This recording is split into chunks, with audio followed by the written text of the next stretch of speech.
नमस्कार मंडळी, आज आपण धाबा स्टाईल मोमोज आणि मोमोज सॉस म्हणजे चटणी कशी बनवायची अगदी सोप्या पद्धतीने आज आपण पाहूया. मोमोजचा पहिला आपल्याला डो बनवायचा आहे. त्यासाठी 2 कप मैदा, थोडंसं मीठ घालायचं आणि 1 टेबलस्पून तेल घालायचं आहे आणि अगदी व्यवस्थित असा मऊ असा डो लावून घ्यायचा आहे. आणि छान अशी आपल्याला मोमोज आणि मोमोजचा सॉस आणि मोमोज स्टफिंग कसं बनवायचं ते आपण ह्या रेसिपीमध्ये पाहणार आहोत. तर आता सर्वप्रथम हा बघा असा मऊ असा डो लावून घ्यायचा आहे आणि आता आपल्याला हा जवळजवळ 20 ते 25 मिनिटं रेस्टला ठेवायचा आहे. आता आपण स्टफिंग बनवूया. कढईमध्ये 1 चमचा तेल घालून घ्यायचे. तेलामध्ये 1 चमचा बारीक चॉप केलेला लसूण, 1 चमचा बारीक चॉप केलेलं आलं घालून थोडंसं परतून घ्यायचं. 1 रेग्युलर कांदा घालायचा आहे बारीक चॉप करून. 1 कांदा छोटासा घेतलेला आहे. 1 हिरवी मिरची, काळी मिरी पूड सर्वप्रथम घालायची 1 चमचा आणि 1 हिरवी मिरची बारीक चॉप केलेली, 1 गाजर बारीक चॉप करून घ्यायचं आणि आपल्याला आता घालायचं आहे बारीक चॉप केलेला कोबी. 1 वाटी इतका कोबी घेतलेला आहे. जवळजवळ 40 ते 45 मोमोज 2 कप मैद्यामध्ये बनले जातात.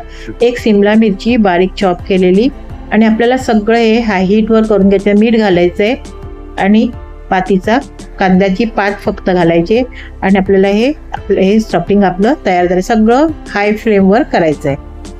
आता आपण सॉस म्हणजे चटणी मोमोजची बनवून घेऊया. 5 टोमॅटो घेतलेले आहेत, 15 ते 20 बेडगी मिरची घेतलेली आणि 6-7 आपली तिखटाची मिरची घेतलेली आहे. पाणी उकळत ठेवलेलं आहे. तर पाण्यामध्ये टोमॅटो आणि मिरची घालून घ्यायची आहेत आणि टोमॅटोचं साल निघेपर्यंत व्यवस्थित झाकण लावून शिजवून घ्यायची आहे.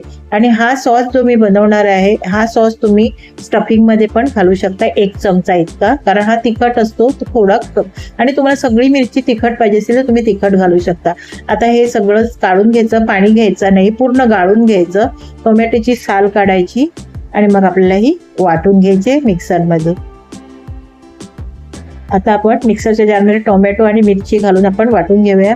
आणि तुम्ही माझ्या चॅनलवर नवीन असाल, माझं चॅनल सबस्क्राईब केलं नसेल तर सबस्क्राईब करा, लाईक करा आणि वर बेल आयकॉन दिलेला आहे ते दाबायला विसरू नका.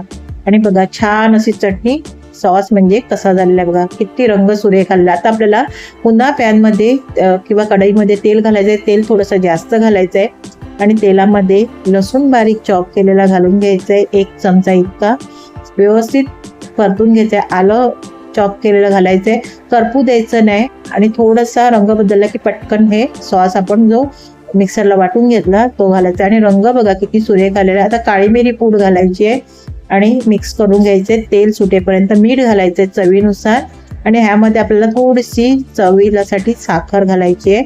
साखर घातल्याने सॉसला टेस्ट छान येतो.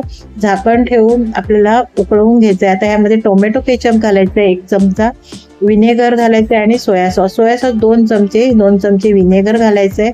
मिक्स करायचं आहे झाकण करून. आपल्याला हा उकळवून घ्यायचा आहे व्यवस्थित. थोडंसं तेल सुटलं की आपल्याला समजायचं आपला हा सॉस तयार झाला. बघा छान असं आता हा आपला मोमोजचा सॉस पण आपला तयार झालेला आहे. आता हा आपण बाउलमध्ये काढून घेऊया. छान असा बघा किती सुंदर झालेला आहे. रंग बघा किती सुरेख आलेला आहे, मस्त असा. आता आपण स्टफिंग घालून आपण आता मोमोज बनवायला घेऊया. हा सॉस आपण बाजूला ठेवूया. मैदा आपण रेस्टला ठेवला होता 20-25 मिनिटं. मस्त असा मऊसूर डो झालेला आहे. आता पुरी एवढ्या आकाराच्या बघा अशा पुऱ्या लाटून घ्यायच्या.